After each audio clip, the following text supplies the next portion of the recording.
Bonjour à tous. Aujourd'hui, j'ai fait le dessin de l'expansion et de la contraction de l'univers. J'avais déjà fait le dessin pour l'expansion. Là, maintenant, pour la phase contraction, j'ai terminé le dessin. C'est une symétrie. Voici à quoi ça sert. Ça ressemble. Voyez-vous, la partie de haut, la partie du haut correspond à l'expansion, puis la partie du bas correspond à la contraction. Bon, je me suis basé sur le dessin suivant.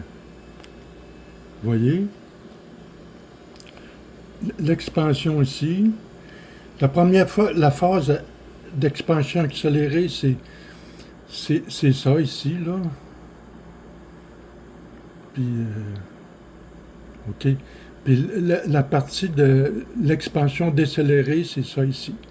Alors, voyez-vous, là, maintenant, rendu ici, là, la vitesse est nulle. OK? C'est là, à partir de là, que la contraction va se poursuivre. T, c'est équivaut à 14 milliards d'années. OK? Puis nous autres, on est ici, là, à T. OK? La vitesse d'expansion moyenne, c'est 10C. OK? Le graphique, c'est la vitesse moyenne d'expansion en fonction du temps. OK?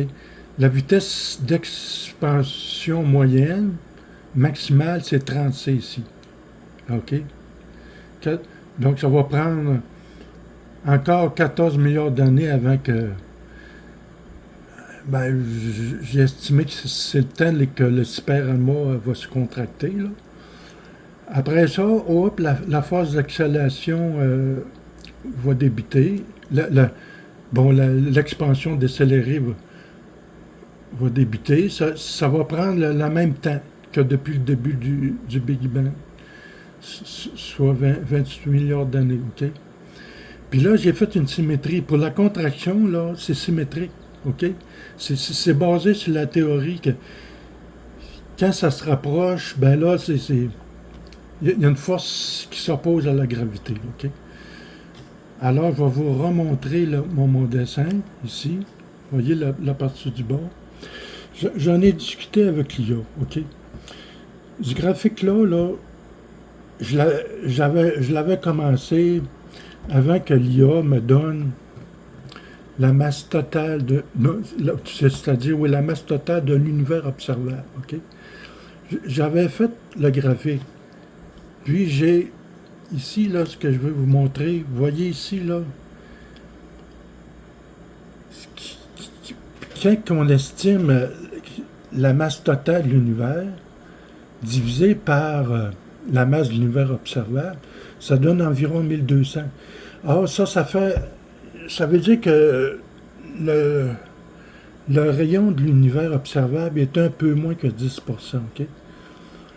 Puis là, j'ai marqué 10C ici. 10 CT, ça donne le rayon de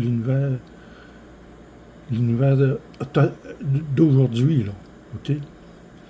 Donc, c'est un coup de chance que j'ai eu, c'est parce que je me suis basé sur le fait que la contraction de notre super-amas va prendre 14 milliards d'années. Si je me suis dit qu'Andromède, la galaxie Andromède, va rencontrer notre galaxie d'environ 4 milliards d'années, donc, pour le super-amas, ça va prendre environ 14 milliards d'années.